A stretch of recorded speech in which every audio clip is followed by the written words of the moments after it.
सभी को नमस्कार। ये मेरा YouTube का तीसरा वीडियो है। आज हम वैदिक सभ्यता के बारे में पढ़ेंगे। इससे पहले हमने सिंधु घाटी सभ्यता के बारे में स्टडी किया था। तो वैदिक सभ्यता में हम सबसे पहले क्या देखेंगे, वेद शब्द का अर्थ देख लेते हैं। वेद शब्द का अर्थ क्या है? ज्ञान। वेद का अर्थ क्या है? ज्ञान से है। वेद शब्द जो है वो संस्कृत भाषा से लिया गया है। किस भाषा से लिया गया? संस्कृत भाषा से। संस्कृत भाषा की विद धातु से। तो इस प्रकार से वेद शब्द बना जिसका अर्थ ज्ञान है। सिंधु घाटी सभ्यता के बाद में वैदिक सभ्यता के बारे में ही हमें स्टडी करना है, क्योंकि सिंधु घाटी सभ्यता के बाद में अगर नवीन सभ्यता देखी जाए तो वो वैदिक सभ्यता ही है। पहले सिंधु घाटी सभ्यता आई और उसके बाद में वैदिक सभ्यता। वेद को दो भागों में विभाजित भी किया जाता है। वेद को दो भागों में विभाजित किया जाता है। पहला है पूर्व वैदिक काल और दूसरा है उत्तर वैदिक काल। पहला क्या है? पूर्व वैदिक काल, जिसका समय कहाँ से कहाँ तक रखा गया है, कहाँ से कहाँ तक माना गया है? 1500 ईसा पूर्व से लेकर के 1000 ईसा पूर्व तक। उसके बाद बात आती है उत्तर वैदिक काल के समय की। तो उत्तर वैदिक काल का जो समय है 1000 ईसा पूर्व से लेकर के 600 ईसा पूर्व तक। तो इस प्रकार से दो भागों में हम अपने वेदों को विभाजित करते हैं। सबसे प्राचीन वेद कौन सा है? अगर सबसे प्राचीन वेद से जुड़ा हुआ सवाल आपसे पूछा जाता है तो आप ध्यान रखिएगा कि सबसे प्राचीन वेद जो है वो है ऋग्वेद। तो इस प्रकार से पुराने से लेकर के नए तक के आधार पर हमने वेदों को 4 भागों में विभाजित किया है। सबसे पहला जो वेद है वो है ऋग्वेद, उसके बाद आता है यजुर्वेद, फिर आता है सामवेद और फिर आता है अथर्ववेद। तो सबसे प्राचीनतम वेद कौन सा है?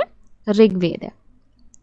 ऋग्वेद से ही माना जाता है कि बाकी तीनों वेदों की रचना हुई है। तो इस प्रकार से पहले ऋग्वेद आ जाएगा, फिर यजुर्वेद आ जाएगा, फिर सामवेद आ जाएगा और फिर अथर्ववेद आ जाएगा। तो इस प्रकार से हमारे 4 वेद हैं। अब आता है एक और सवाल जो जनरली पूछ लिया जाता है कि ऋग्वेद में कुल कितने मंडल हैं और कितने सूक्त हैं। मंडल और सूक्त अलग अलग होते हैं। मंडल यानी कि अध्याय, कि ऋग्वेद को कितने भागों में विभाजित किया गया है। तो 10 इसमें अध्याय हैं और इसमें टोटल 1028 सूक्त हैं जिनमें मंत्रों का उच्चारण किया जाता है। ऋग का जो अर्थ है वो शाब्दिक अर्थ क्या है? स्तुति परक, मंत्रों का उच्चारण करना। ऋचा शब्द का भी प्रयोग किया जाता है इसके लिए, स्तुति शब्द का भी प्रयोग किया जाता है, छंद शब्द का भी प्रयोग किया जाता है। तो बेसिकली जो ऋग्वेद है वो किसको समर्पित है? देवताओं को समर्पित है। देवताओं की स्तुति करना, देवताओं को याद करना। तो देवताओं की स्तुति के लिए जो वेद पढ़े जाते हैं वो ऋग्वेद कहलाता है। इसी में जो मंत्रों का उच्चारण किया जाता है वो देवताओं के लिए किया जाता है। श्रुति का अर्थ हम यहाँ देख लेते हैं। वेदों को श्रुति क्यों किया जाता है? क्योंकि पहले इसका मौखिक उच्चारण होता था। सबसे पहले वेदों का केवल मौखिक उच्चारण ही किया जाता था और उसके बाद में इनको क्या किया गया? इनको लिखा गया। सबसे पहले मौखिक उच्चारण नहीं होता था, उसके बाद में इनको पुस्तकों में लिखा गया। तो इसीलिए इनको क्या कहा जाता है? श्रुति भी कहा जाता है। जैसे हमारे घर में कोई यज्ञ वगैरह होता है, कुछ भी ऐसा अगर किसी भी प्रकार का हम कर्मकांड करते हैं तो जितने भी मंत्र वगैरह हैं वो सारे यहीं से लिए गए हैं, वेदों से ही लिए गए हैं, जिनका हम उच्चारण करते हैं बार बार। अब ऋग्वेद में एक और बात यहाँ पर हमें समझनी है कि जो सरस्वती नदी है उनके बारे में भी यहाँ पर बात की गई है। सरस्वती नदी को नदीतमा की उपाधि दी गई है। नदीतमा की उपाधि क्यों दी गई है? क्योंकि नदीतमा का अर्थ होता है नदियों की माता, नदियों की माता। तो इस प्रकार से सरस्वती नदी को सबसे पवित्र नदी माना गया है और नदीतमा की उपाधि दी गई है। तो यहाँ पर एक वेद हमारा कंप्लीट होता है। अब दूसरे वेद की तरफ हम चलते हैं जो है हमारा यजुर्वेद। दूसरा वेद क्या है? यजुर्वेद। संस्कृत भाषा से ये शब्द भी लिया गया है। यजुर का अर्थ क्या है? पूजा या त्याग करना, पूजा पाठ करना। इसको 2 भागों में विभाजित किया गया और इसमें कुल 101 शाखाएं हैं। कितनी शाखाएं हैं? 101 शाखाएं हैं। अब 2 भागों में जो विभाजित किया गया है वो कृष्ण यजुर्वेद है और शुक्ल यजुर्वेद है। कृष्ण यजुर्वेद को पढ़ना थोड़ा सा कठिन माना जाता है क्योंकि इसमें गद्य और पद्य दोनों को शामिल किया जाता है। गद्य खंड और पद्य खंड दोनों को शामिल किया जाता है, तो लैंग्वेज थोड़ी सी टफ हो जाती है। जबकि शुक्ल यजुर्वेद को पढ़ना आसान है क्योंकि आसान शब्दों का, आसान भाषा का इसमें प्रयोग किया गया है। तो मूल रूप से ये किसके लिए है? यज्ञ के लिए, ज्ञान के लिए, कर्म कांडों से संबंधित है क्योंकि पूजा और त्याग के लिए है। तो पूजा पाठ में अगर देखा जाए तो ये सारी चीज़ें ही आ जाती हैं, यज्ञ है, ज्ञान है, कर्म कांड है, इन सभी चीज़ों से इनका संबंध है, इन सभी क्रियाकलापों से। तो 2 वेद हमारे यहाँ पर पूरे होते हैं। तीसरा जो हमारा वेद आता है वो है सामवेद। तीसरा वेद क्या है? सामवेद है। सामवेद को किसके लिए रखा गया है, किसके लिए माना गया है? सविता या सूर्य के लिए, सूर्य देवता के लिए। तो सामवेद के जो देवता है वो कौन है? सूर्य हैं। सामवेद के देवता कौन है? सूर्य हैं। अब एक सवाल जनरली किया जाता है कि ऐसा कौन सा वेद है जिसमें गीत धुनों के बारे में बात की जाती है? तो वो सामवेद है जिसमें गीत के बारे में लिखा गया है, गायन के बारे में लिखा गया है। वो कौन सा वेद है? सामवेद है। गीत, धुन और इन्हीं से संबंधित इसमें मंत्र रखे गए हैं। तो सामवेद किसके लिए? बेसिकली गीत के लिए और धुनों के लिए। सामवेद में मूल रूप से 99 मंत्र हैं और जो बाकी शेष मंत्र हैं वो कहाँ से लिए गए हैं? ऋग्वेद से लिए गए हैं। तो अगर केवल आपसे पूछा जाता है कि सामवेद में कुल कितने मंत्र हैं, तो मूल रूप से जो सामवेद में मंत्र हैं वो 99 हैं। बाकी के जो मंत्र हैं वो कहाँ से लिए गए हैं?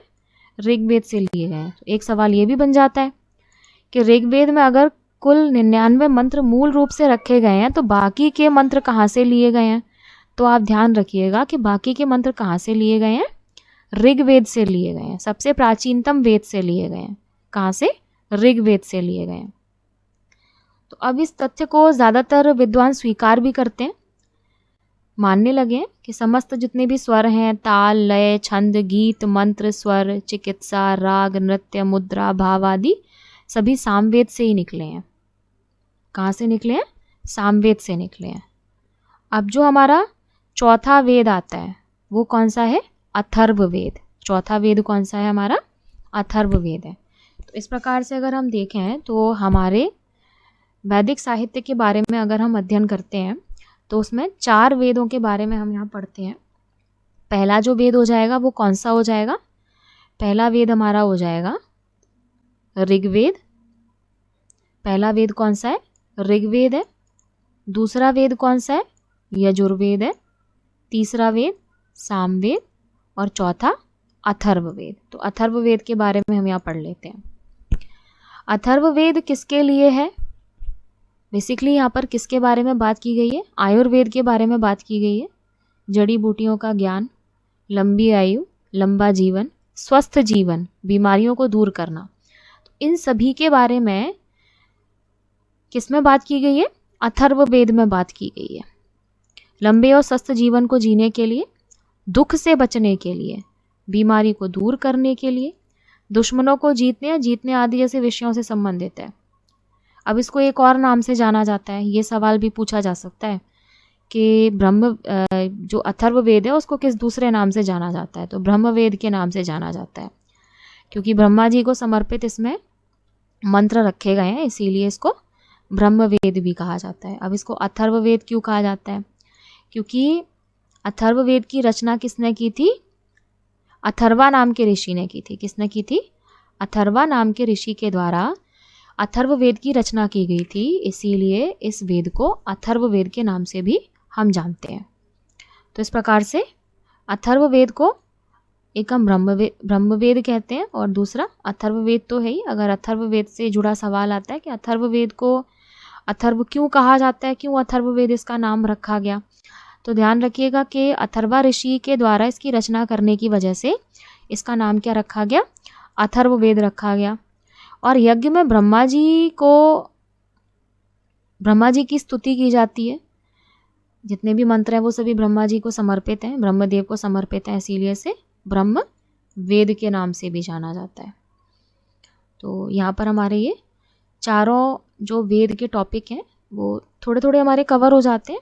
बेसिक अभी मैं आपके लिए ये वीडियो लेकर के आई हूँ, इससे रिलेटेड 1-2 वीडियो मैं आपके लिए और लेकर के आऊँगी, तो हम उसमें थोड़ा और डीप में स्टडी करेंगे।